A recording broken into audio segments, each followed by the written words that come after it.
আমি পাপী অপরাধী মৌলা তোমার দয়া বলেন আমি পাপী অপরাধী মৌলা তোমার দয়া এর তুমি যদি না করো ক্ষমা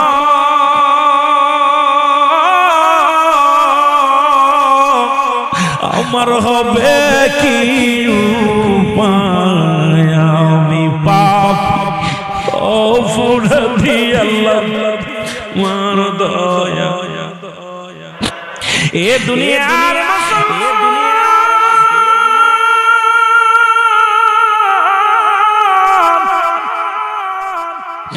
আমি বলতেছিলাম এই নবী লাগবে কবরে নবী লাগবে মিজানে নবী লাগবে ফুলচিরাতে নবী লাগবে ওমাল কিয়ামতের ময়দানে দাদু ভাইয়ের কথাগুলো বললে পারে অনেক কথা এসে যায় তৎকালীন জমিনের মধ্যে একজন যুবক বাবার এই লাঞ্ছনার মধ্যে থাকলে অনেক সময় নষ্ট হয়ে যাবে তৎকালীন জামানে একজন যুবক রাসূলুল্লাহর কদমের মধ্যে ডাকতে বলে নবী গো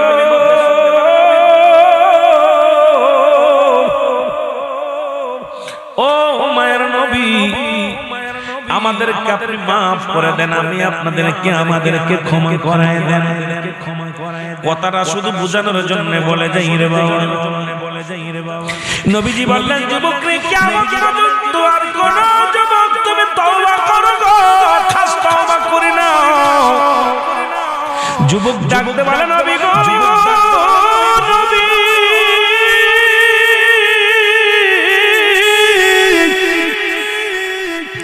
আমি যুবক যদি তওবা করি আমার আল্লাহ কি আমারে maaf করে দিব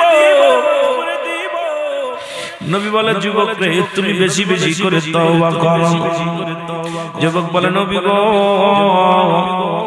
আমি এত বড় গুনাহ করেছি এত বড় অপরাধ করেছি এই পৃথিবীর মধ্যে আমার গুনাহ আল্লাহ maaf করবেন না নবী কয় যুবক রে তুই তওবা কর তওবাকারীকে আল্লাহ ভালোবাসে তওবাকারীর গুনাহ আল্লাহ maaf করে দেয় যুবক ডাকতে বলে নবী গো আমার মতো অপরাধী কোনদিন ক্ষমা পাবে না নবী বলে যুবক রে তুমি এমন কি অপরাধ করেছো যুবক বলে নবী গো আপনি কি জানেন না মক্কা মদিনার জমিনে যত কাফনের কাপড় চুরি হতো দাদু ভাইরা শুই না ল একটু দিলের কান্ডা লাগান শোনো নবী গো মক্কা মদিনার জমিনে যত কাফনের কাপড় চুরি হতো খবর থেকে আপনি শুনছেন নি নবী কয় আরে যুবক পৃথিবীর মধ্যে মানুষ এত নিষ্ঠুর হয় মানুষ কেমনে এত বড় নিষ্ঠুর হয় রে জীবনের শেষ বিদায়ের তিনটা পোশাক এইটা খুলিয়া নিয়ে যায় মানুষের কি দিলে কোনো মায়া দয়া নাই এই জীবনের শেষ বিদায়ের পোশাক কানা কেমনে খোলে নাই যুবক চোখের পানি ছেড়ে ডাকতে বলে নবী গো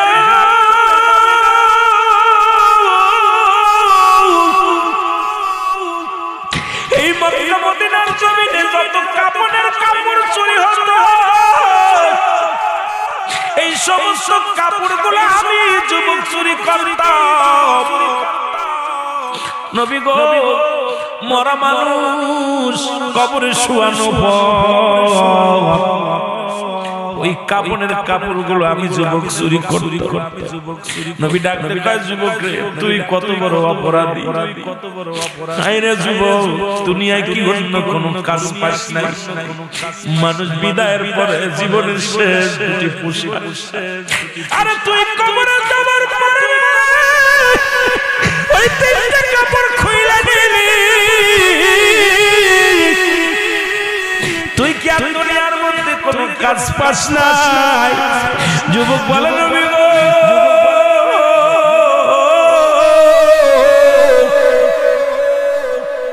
আমার ভুল হয়ে গেছে আমারে ক্ষমা করে দেন ইয়া রাসূলুল্লাহ ইয়া হাবিবাল্লাহ আমারে কি আল্লাহ maaf করব আমার নবী কয় যুবক রে তুই তওবা কর, তওবা করলে আল্লাহ maaf করে দিবে। যুবক বলে নবী গো আমি এত বড় অপরাধী, এত বড় পাপী, আমার মন বলে আমার গুনাহ আল্লাহ maaf করবে না। যুবক বলে নবী গো আমার গুনাহ মনে হয় আমার আল্লাহ maaf করবে না। নবী বলে যুবক রে তুই তওবা কর, তওবাকারীকে আল্লাহ ভালোবাসে maaf করে দেয়। যুবক চোখের পানি ছেড়ে ছেড়ে কাঁদতে লাগলেন। আমার নবী ডাক দিয়ে বলেন যুবক বলে নবী গো ও আমার নবী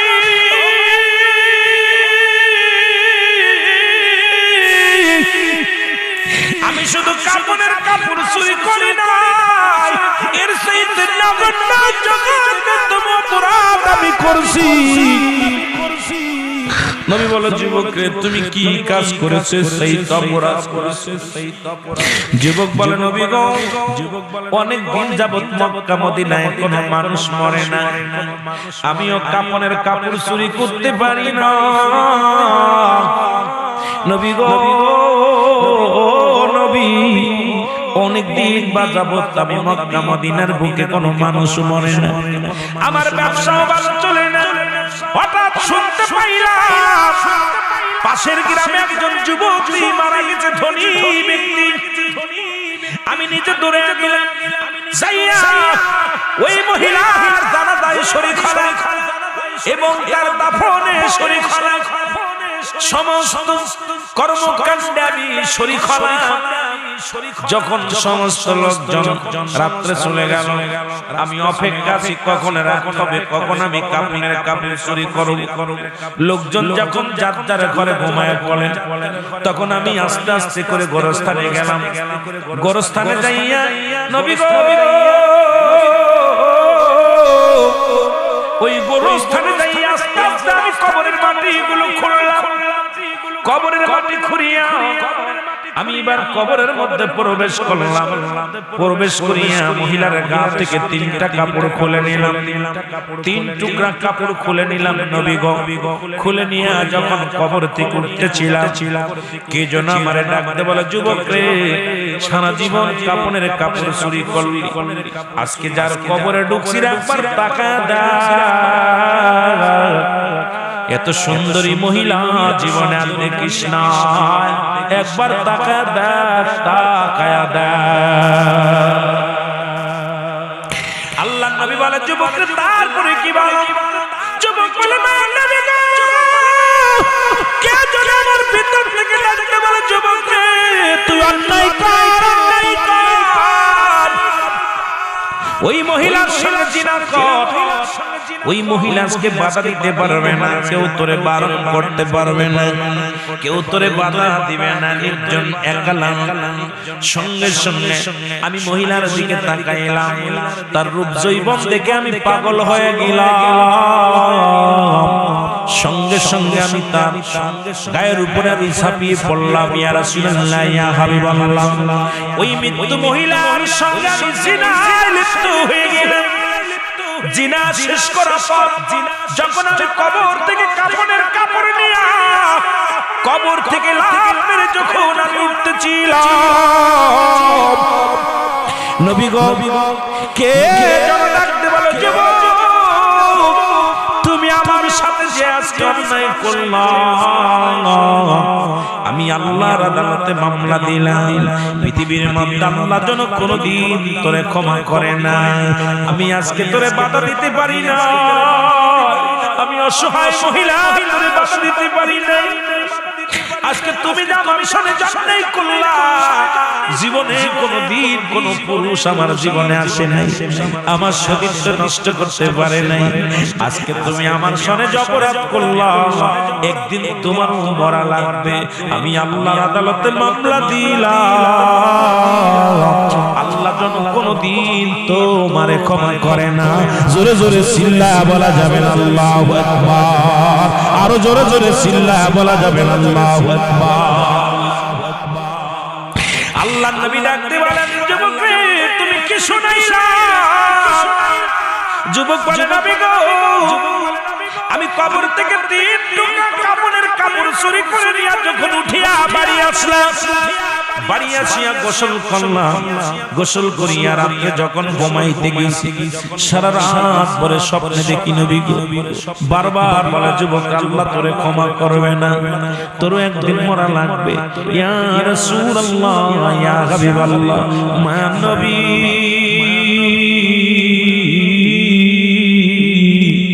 আপনি আমারে ক্ষমা করে দেন, আমারে তওবা করে দেন। আমার নবী ডাক দিয়ে বলে যুবক রে তুমি দূর হয়ে যাও, আমি তোমার চেহারা দেখতে চাই না, তুমি এত বড় নজরুল কাজ করলা, তুমি এত বড় অপরাধ করেছো, তোমার চেহারা আমি দেখতে চাই না। আমার বাবারা শুই না লও, আজকে আমার দাদু ভাইয়েরা শুই না লও। যুবক কাঁদতে কাঁদতে বিদায় হয়ে গেল, চোখের পানি ছেড়ে কাঁদতে আর বলে আমি পাপী অপরাধী মওলা তোমার দয়া, বলে না আমি পাপী অপরাধী মওলা তোমার দয়া। এর তুমি যদি না করো ক্ষমা,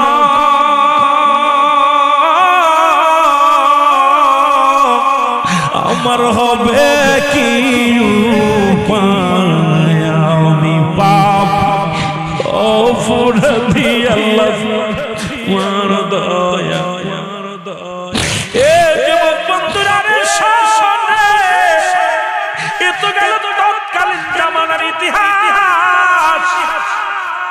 বর্তমান বাংলাদেশে 90% মুসলমান, সেই দেশে ঢাকা মর্গের মধ্যে, ঢাকা মেডিকেল মর্গে লাশ কাটা করে জিনা হয়, চট্টগ্রামে মর্গে লাশ কাটা করে জিনা হয়। কোন আলেমের সেদিকে নজর নয়, আমরা বক্তারা শুধু সুবিধাবাদী বক্তা, শুধু কোন ভাবে কামাই করা যায় সেদিকে লক্ষ্য। আমি আপনাদের বলে যাই, কে কোন দলের লোক আমার দেখার বিষয় না, নবীজির মহব্বত অন্তরে ঢুকাইয়া আল্লাহর গোলামি করো, ওলি আল্লাহদের ভালোবাসরে মুসলমান। আজকে ঢাকা মর্গের মধ্যে আমি মিথ্যা বললে আমার জবান কেড়ে নিবে আল্লাহ। আপনারা দেখছেন ফেসবুকের মধ্যে ঢাকা মর্গে লাশ কাটা করে, দেখা যায় মারা গেছে বিষ খেয়ে, আলামত হলো জিনা। মারা গেছে গলায় দড়ি নিয়া, আলামত হলো বাজান বিষ খাওয়ার আলামত হয় জিনা। মারা গেছে অ্যাক্সিডেন্ট করে, আলামত হয় জিনা। ডাক্তাররা গবেষণা করে করোনা ডাকি। এবার যখন সিসি ক্যামেরা লাগানো হলো, ধরা পড়লো বাজান লাশ কাটা ঘরে ডোমের যখন রিমান্ডে নেওয়া হলো, উনি বললেন আমি একটা নয় দুটি নয়, আজ থেকে শত শত নারী, যে সমস্ত মেয়েরা অবিবাহিত মেয়েরা আমার হাত থেকে বাঁচতে পারে না, যখন আমি লাশ কাটা ঘরের মধ্যে এই টেবিলের উপরে লাশ করে রাখি, তার গায়ের কাপড় খুলে যখন আমি তার লাশটা কাটতে যাই, আমি তাকে আগে তার সঙ্গে আগে শারীরিক মিলন করে নিই, জিনা করি। আরে বাংলাদেশের মানুষ কিসের ওয়াজ, কিসের নসিহত, কিসের তো মস্তানি রে বাবা। আজকে 70% মুসলমানদের দেশের মধ্যে ঢাকা লাশ কাটা ঘরে যদি হয় আমার মামুনদের সঙ্গে ইসকে ধরন হয়, চট্টগ্রামে যদি লাশ কাটা ঘরে লাশের সাথে বাজান অপমানিত হয়, এর চাইতে আমাদের মরে যাওয়া ভালো রে মুসলমান। আজকে কোথায় আছো দেশ, কোথায় আছো দেশবাসী, শুনি না আমি জাহিলা জামানায় শুনেছি কবরে লাশের সাথে জিনা করেছে, আর বাংলাদেশের মানুষ এটা অন্য মুসলিম রাষ্ট্র হলেও মেনে নেওয়া যেত, বাজান ভারত হলেও মেনে নেওয়া যেত, লন্ডন হলে মেনে নেওয়া যেত, খ্রিস্টান রাজ্য হলেও মেনে নেওয়া যেত, যেখানে বাংলাদেশের 90% মুসলমানের দেশে লাশের সঙ্গে জিনা হয়। আল্লাহ যে আমাদের গজব দেয় না, আল্লাহ যে আমাদের এখনো করুণা দিয়া শেষ করে দেয় না, আল্লাহর কাছে দরবারে শুকরিয়া আদায় করে শেষ করা যাবে না। আল্লাহ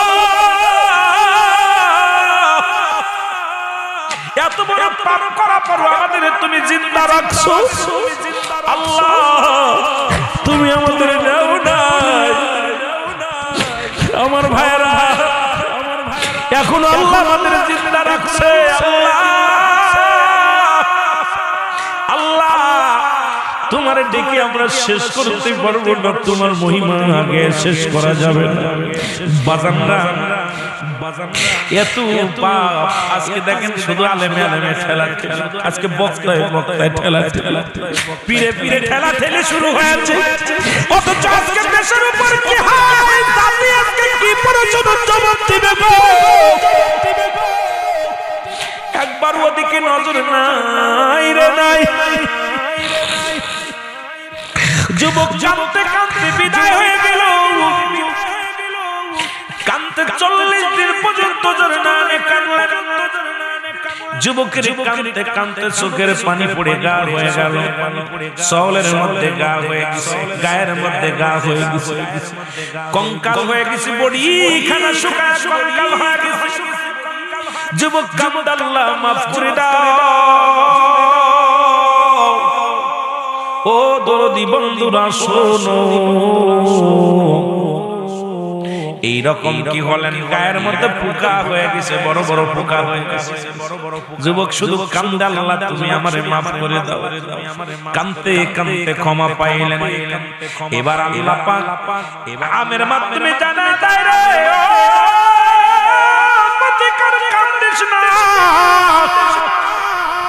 তুই যা তোর চোখের পানি আমার আল্লাহ সইতে পারে না তুই যা মদিনার কদমের মধ্যে নবীর কদমের মধ্যে চলে আসলেন যুবক নবী বলেন যুবকরে তুমি আবার কেন আসছো বলে হুজুর আপনি আমারে maaf করে দেন আমারে তওবা পড়ায়া দেন আল্লাহর নবী তওবা পড়ায়া দিলেন এ মুসলমান আল্লাহ তারে ক্ষমা করে দিয়েছে আজকে কত গুনাহ করলাম আমরা যত পাপ করেছি পাপের কথা যদি আমাদের ভাই জানতো জীবনে কোনোদিন ভাই বলে ডাকতো না যদি আমাদের ছেলে জানতো কোনোদিন বাবা বলতো না মেয়ে যদি জানতো পাপের কথা কোনোদিন মেয়ে আমাদের বাবা বলে ডাকতো না বাবা যদি জানতো কোনোদিন ছেলে পরিচয় দিত না বিবি যদি জানতো বিবি আপনার তালাক দিয়ে চলে যেত আপনাকে ছেড়ে চলে যেত এত অপরাধ করার পর আমার আল্লাহ গোপন ডাকছে গোপনের গোপন একদিন রাতের তাহাজ্জুদের নামাজ পড়ে চোখের পানি ছেড়ে কান্দার বলো মালিক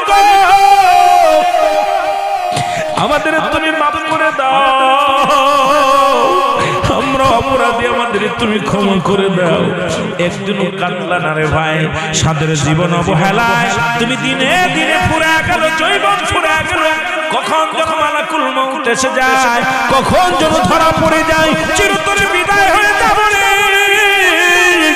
এই দুনিয়ার মায়া ছেড়ে চলে যাব কেউ ছিল না আপনার আমার কেউ থাকবে না এই মরণের চিন্তা কেন আপনাদের অন্তরে আসে না আমি আপনাদেরকে বলে যাই বাবা এত আত্মত্যাগ কত শুনলাম এখনো পর্যন্ত ঈমান তাজা করতে পারলাম না আল্লাহর দরবারে কাঁদবেন আর বলবেন আমার আল্লাহ আমরা পাপী আমরা গুনাহগার আমাদেরকে আপনি maaf কইরা দেন জোরে জোরে সিল্লা বলা যাবে না আল্লাহু আকবার আমরা তৎকালীন জামানায় শুনেছি কবরের মধ্যে জিনা হচ্ছে আর বাংলাদেশে কফেন দেখতেছি লাশকাটা করেছে কোন যুবক যদি কোন শরিয়াতে জিনা করে যুবক যুবতী তাকে সর্বপ্রথম তাকে 100টা জোড়া আঘাত করতে বেতের আঘাত 100টা এমন ভাবে মারতে হবে 2 সাইডে মারা পর সে মারা যাওয়ার পর তাকে কবর দিতে হবে কবর দেওয়ার পর বাকি অংশটা তার কবরে চালাতে হবে বেতের আর বিবাহিত পুরুষ বিবাহিত মহিলা যদি জিনা করে তাদের শাস্তি হলো তাদের নাভি পর্যন্ত মাটির নিচে পুঁততে হবে বুক পর্যন্ত বা নাভি পর্যন্ত মাজা পর্যন্ত পুইতা পাথর নিক্ষেপ করতে হবে পাথর ইট পাটকেল যা পারবেন নিক্ষেপ করবে যতক্ষণ পর্যন্ত মরবে না ততক্ষণ পর্যন্ত তাদের উপরে মারতে হবে যখন মারা যাবে এই লাশটা খুঁজে উঠাইতে হবে উঠায় কুকুর শেল দেখায় এদেরকে দাঁতের দেওয়া যাবে এখন আমাদের দেশে খালি ব্যভিচার অন্যায় জুলুম আমাদের দেশে খালি জিনা পুরুষের কিভাবে শাস্তি দেওয়া দরকার যদি ন্যায়পরায়ণ সাক্ষী থাকে তাদেরকে কুকুর শেল দেখায় যদি বিবাহিত হয় তাদের কঠিন শাস্তি দেখেন না হযরত উমর ফারুকের সন্তান আব্দুল্লাহ ওনার জিনার অপবাদ পাইলেন হযরতে উমর ফারুক রাগান্বিত হইয়া কয়েকটা বাড়ি মারা পরি মারা গেলেন আব্দুল্লাহ মারা গেলেন, মারা যাওয়ার পর আব্দুল্লাহর কবর দেওয়া হলো। কবর দেওয়ার পর বাকি অংশটা হযরত উমর ফারুক নিজ হাতে তার সন্তানের কবরের উপরে মারা হলো। কারণ সন্তান এই মিথ্যাবাদ কি বাদান, এই শুধু জিনার তহমত। আর আমাদের দেশে এখন খালি পরক্রিয়া, স্বামী থাকে বিদেশে, স্ত্রী পরক্রিয়ার মধ্যে। আর আমাদের মতো মৌলবী কিছু আছে, এই লুচ্ছা বংশরা, কি বলবো, এরা মহিলাদের সরল প্রাণ মা বোনদের ইজ্জত লঞ্চন করতেছে। আজকে সারা বাংলাদেশে এগুলোকে প্রতিহাত করতে হবে। আমাদের খালি ওয়াজ নিয়ে বসে থাকলে চলবে না, এইগুলোকে প্রতিহাত করতে হবে। আমরা জাতির কাছে কেমনে মুখ দেখাবো? ওলামা ইকরাম যদি সচেতন না হই, আমরা সকলকেই সচেতন হতে হবে। জিনা ব্যভিচার বন্ধ করতে হবে। কারণ এটা যদি একটা গ্রামের মধ্যে একটা বিচার হতো, আমার মন বলে ওই গ্রামে আর একটা পাপ হতো। যেটা বলেন ঠিক হতো, কথা বলেন হতো। আসলে দাদু ভাই আমাদের কপাল মন্দ। 90% মুসলমানের দেশে জিনা ব্যভিচার হয়, টাকা দিলে এটা মিটে যায়। দেখা যায় থানায় 50,000 মারলে ডিসমিস, এটার আর বিচার না। বিচার আমি দাবি করব সমাজের কাছে, আমি দাবি করব রাষ্ট্রের কাছে। কিয়ামতের ময়দানে জবাব দিতে পারবেন না। আল্লাহর আদালতে আপনি ধরা পড়বেন। আল্লাহর আদালতে আপনাকে জবাবদিহি করতে হবে। এই মুখোশধারী শয়তানদেরকে উচ্ছেদ করতে হবে। যারা বলেন ঠিক কিনা? আল্লাহ বুঝার তৌফিক দান করুক। সকল বলেন আমিন। আরো জোরে বলেন আমিন। আর কথা আর বেশি বাড়াবো না, কয়েকটা কথা বলে শেষ করব। ছোট্ট একটা কথা, যে আসবে না, কপাল যার মন্দ সে আসবে না। জান্নাতের বাগানে যাদের বসার দরকার, আমিরুল আমিন সিদ্দিকী দেখে কারো বসাই না। আমি ওয়াজের মুড, আপনারা শুনবেন ওয়াজ সারা জীবন। ওরা গানে হইলে আগে বসে, গানের প্যান্ডেল হইলে সামনে এসে বসতে, নাচানাচি ভালো চুল মুল ছেড়ে দিয়ে নাচবে, বডি খালি মালি দেখাবে, সুন্দর দেখবে। এইটা হলে ওরা আগে যে হা করে, কপাল পোড়া। আর আপনাদের মাহফিলে পাবলিসিটি ভালো হয় না হলে রুহুল আমিন সিদ্দিকী অনেক দিন পরে আসছে। আমি রুহুল আমিন সিদ্দিকী দেখার জন্য এসেতে বেশি লোক, কিন্তু আজকে ওয়াজের অবস্থা খুবই কাইল। ওয়াজ লোকজন না হইলে মজা লাগে না আলোচনা করতে। মনে করলাম কথা শোনাবো, কিন্তু কপাল মন্দ। তবুও যেটুকু শোনাইছে আলহামদুলিল্লাহ। আজকে তরিকাতের মাহফিল, ছোট্ট একটা ওয়াজ করে আমি শেষ করব। আলোচনাটা করি আমরা কিয়াম দিব নবীজিকে। আল্লাহু আকবার বলেন না? আপনার ঢাকা আপনারা জানেন মুজাম্মেল ভাই নাম কি? মুজাম্মেল ভাই। এরে তোমরা যাইয়া দেখো না, জাহার হয় না তুলনা, বলো তোমরা যাইয়া।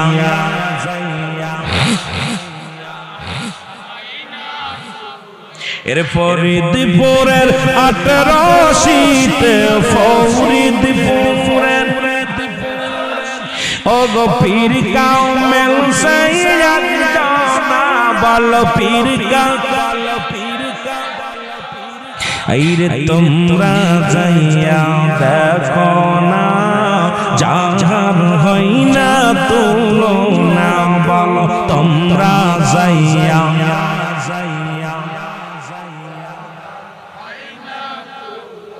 ও সে পাঁচে গানা নামাজ পড়ে, 30 কুরআন বুকে ধরে, পাঁচে গানা নামাজ 30 কুরআন বুকে ধরে, তাসবিহ হাতে আল্লাহ জপে, তাসবিহ হাতে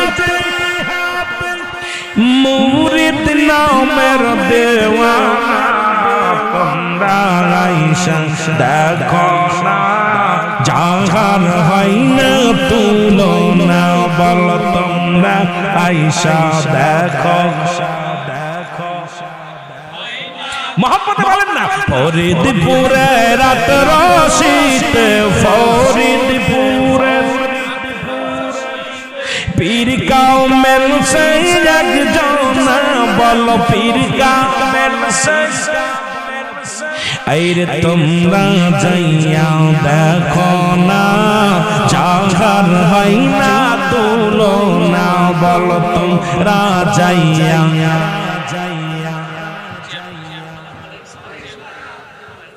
আলহামদুলিল্লাহ।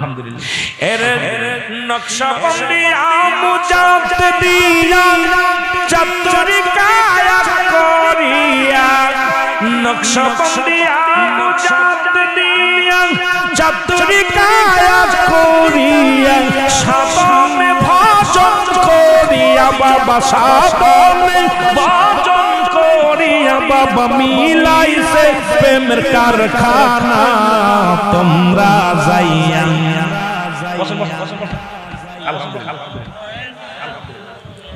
মারহাবা বলেন তোমরা যাইয়া দেখো না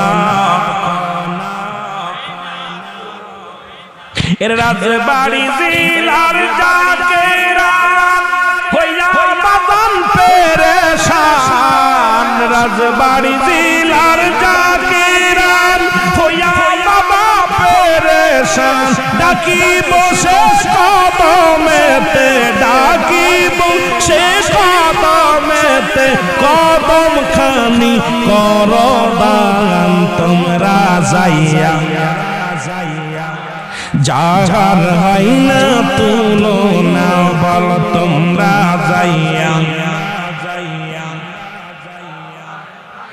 ভবসাগরের পার কান্ডারি জাকির গনকে দাইরে পারি ভবসাগরের পার কান্ডারি জাকির গনকে দাইরে পারি পাপী তাপী সন্তান বাবা আল্লাহর নামে মস্তানা তোমরা যাইয়া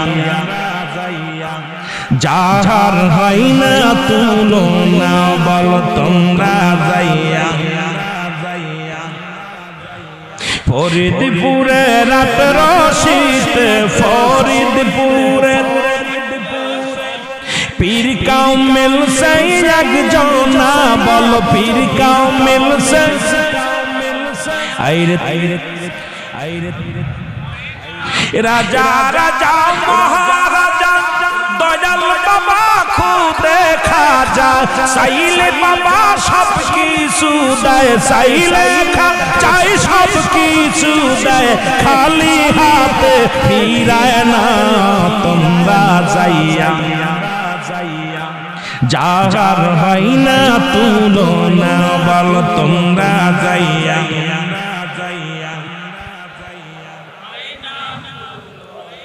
নারায়ে তাকবীর চেয়ারম্যান সাহেবের আগমন চেয়ারম্যান সাহেবের আগমন আল্লাহ আমার ভাইয়ের হাতের মধ্যে বরকত দান করুন জোরে বলেন আমিন শত ব্যস্ততার মধ্যে আসছে অল্প একটু আলোচনা করি সামান্য একটু আলোচনা 5 মিনিট আমিন বলেন আমিন বলেন আমিন বলেন আমিন বলেন আমিন বলেন আমার ভাইয়েরা আমার বন্ধুরা তৎকালীন জামানায় কিবলাদার হুজুর দরবার শরীফ আসলেন ছোট্ট কিছু কথা বলে যায় ঢাকার মোজাম্মেল ভাই যার মামা বলে ডাকে মোজাম্মেল মামা এই মোজাম্মেল ভাই এই মোজাম্মেল দরবারে 25 সিটির একটা গাড়ি ভাড়া করলেন ঢাকা থেকে গাড়ি ভাড়া করলেন ঢাকা থেকে গাড়ি ভাড়া করে আত্মশীর উদ্দেশ্যে রওনা দিলেন সকালে ফজরের নামাজ বাদে গাড়ি ছাড়লেন ঢাকা থেকে গাড়িখানা নিয়ে তখন পুকুরিয়া থেকে আত্মশী পর্যন্ত যাইতে অবস্থা খুব ভালো ছিল না রাস্তার উপর বেহাল ছিল বেহাল ছিল একদম রাস্তাঘাট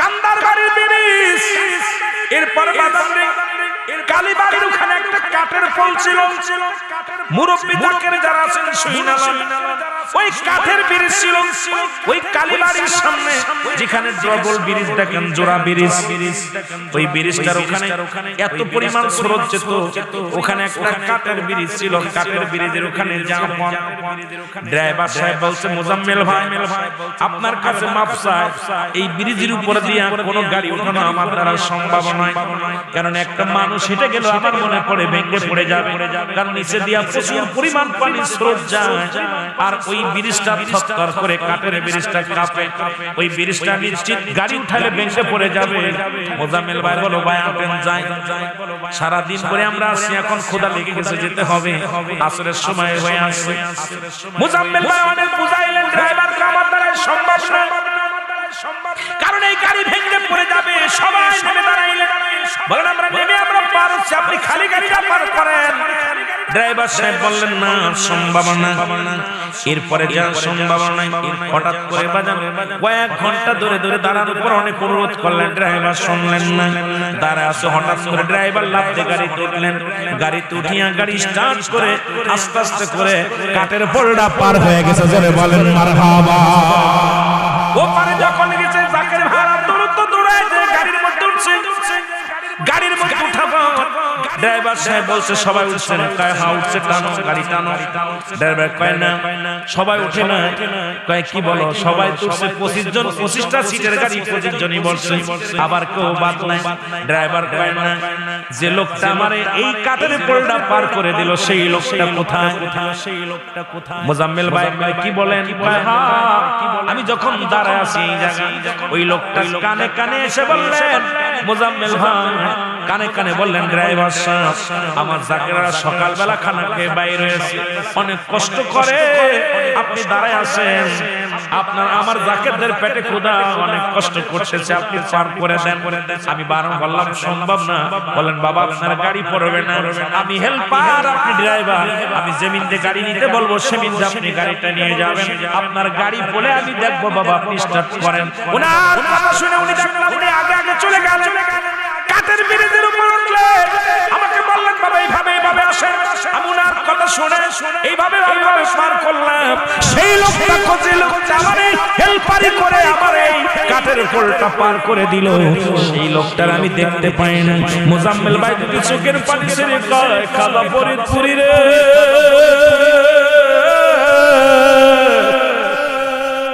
আমার ভরসা কেবল তুমি রে। আরে জলদি টানতে ড্রাইভারের বুঝতে বাকি নাই, তাকবীর দিতে নারে তাকবীর, আল্লাহু আকবার, খালা ফরিদপুরি জিন্দাবাদ, নারে রিসালাত ইয়া রাসূলুল্লাহ। চলে গেলেন দরবারে, নামাজ হলো, নামাজ শেষ করার পর কিবলা জানো সবাই টিকিট নিয়ে খানা খাইলেন, দরবারে খানা খাওয়া হলো। মোজাম্মেল ভাই নালিশ দেওয়ার জন্য ড্রাইভারকে সঙ্গে করে ওই 25 জন একত্রিত হয়ে যখন নালিশ দিতে গেছে, কিবলা জানো নূরের উজদা শরীফে বসে আছে বড়ই তোলা। মোজাম্মেল ভাই নালিশ দেয়, হুজুর আজকে একটা ঘটনা ঘটছে। হুজুর বলেন বাবা কি হয়েছে? বলে বাবা এই ঘটনা। হুজুর মুখটা একটা মিষ্টি হেসে দিয়ে বললেন, বাবা একটা মিষ্টি হেসে দিয়ে বললেন, বাবা আপনার দাদু পীর আপনাকে দয়া করছে, আপনার আমার জাকেররা পিতানে স্মরণ করে, সেখান থেকে আল্লাহ তাদের দয়া করে। যান বাবা আগে খানা খেয়ে আসেন। খানা খাইছেন? হুজুর খানা খেয়েছি। হুজুর বললেন যান বাবা। হুজুর এটা বলা যেইবার বলেন সেই সারম পিঠা ড্রাইভার সাহেব পিছনে দাঁড়াইছিলেন, উনি পিছন থেকে ডাকতে বলে, মোজাম্মেল ভাই যে লোকটা আমারে হেল্পারি করে নদী ওই ঘাট আমারে কাঠের ঘাটটা পার করে দিছে, উনি ওই যে বসে আছে চেয়ারের মধ্যে, উনি সেই লোক। উনি আমারে বলছে বাবা আপনি গাড়িটা স্টার্ট দেন, আমি আপনার হেল্পারি করে পার করে দেব, আপনার গাড়ির কিছু বলে আমি বুঝে দেব, আমার জাকেরদের কষ্ট দিবেন না, আমারে আর চিনতে বাকি নাই, ওই লোকটা আমার গাড়িটা পার করে দিছে। ধরে বলেন মারহাবা। গাউসুল আজম ফরিদপুরি, গাউসুল আজম আউলিয়ার সরদার, তোমাকে দিয়াছেন আল্লাহ।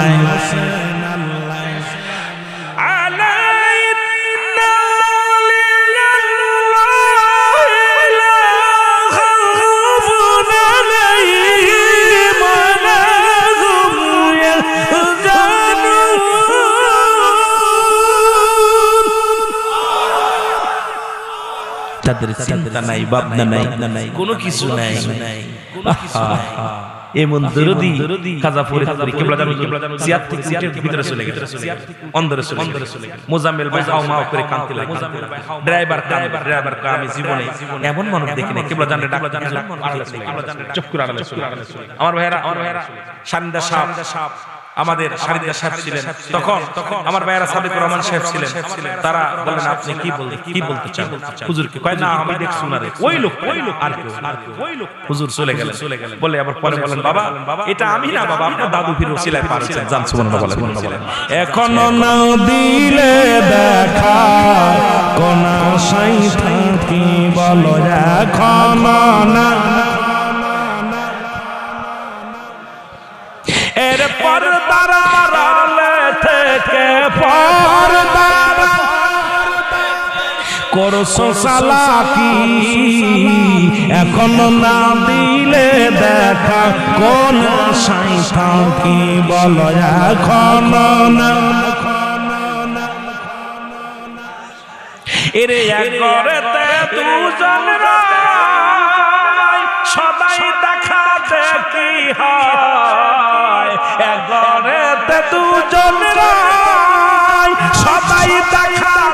কি হয় আরে আমি কাঙ্গাল পয়সা আসি আমি কাঙ্গাল দিদার না পাইছি এখনো না দিলে দেখা কোন আশায় থাকি বলো এখনো না এরপর তারা রালে থেকে বাজান পর রালে থেকে করছো সালাকি এখনো না দিলে দেখা কোন আশায় থাকি বলো এখনো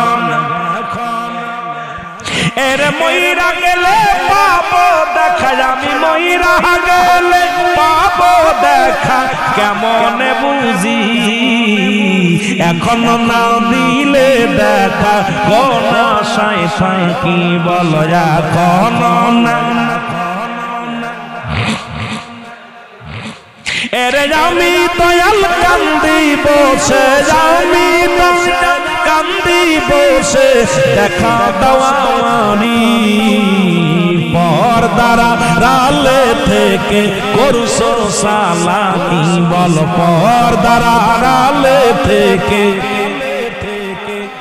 ألا إن أولى الله لا يموت ألا إن أولى الله لا يموت الله الولي انتقال করে না পর্দা আল্লাহ জন্য বলি আল্লাহ খাতিরে আমাদের উপরে দয়া করে জোরে বলুন আমিন আর জোরে বলুন আমিন আল্লাহ বুঝার তৌফিক দান করুক অনেক লম্বা ইতিহাস আর আমি উলামিন সিদ্দিকী তো বাস্তববাদী বক্তা বাস্তব কাজে আলোচনা করি বেশি তরিকাতের কিছু কথা বললাম কারণ সদা সর্বদা জাকিরদের অনেকে বলি কেউ কেউ আটশির ওয়াজ করে সরমনার ওয়াজ করে মানিকগঞ্জের ওয়াজ করে আরে বড় এটা কইতে আসি নাই কারণ আইছি সমাজ জাতির জন্য সকলের জন্য আমিরুল আমিন সিদ্দিকী আমার নবীর প্রেমিকদের জন্য আমি আল্লাহর গোলাম আপনারা গোলাম আমার নবীর ভালোবাসার প্রেমের মালা আমরা সবাই গলায় পড়তে চাই আমার আটশির হুজুর হিদায়াতের মালিক না সরমনার হুজুর হিদায়াতের মালিক না আপনার তাবলীগ জামাতের আমির হেদায়েতের মালিক না আপনার তাবলীগ কিসের বাদান ওই জামাত ইসলামের আমির কোন হেদায়েতের মালিক না হেদায়েতের মালিক আমার আল্লাহ জোরে বলেন ঠিক কি না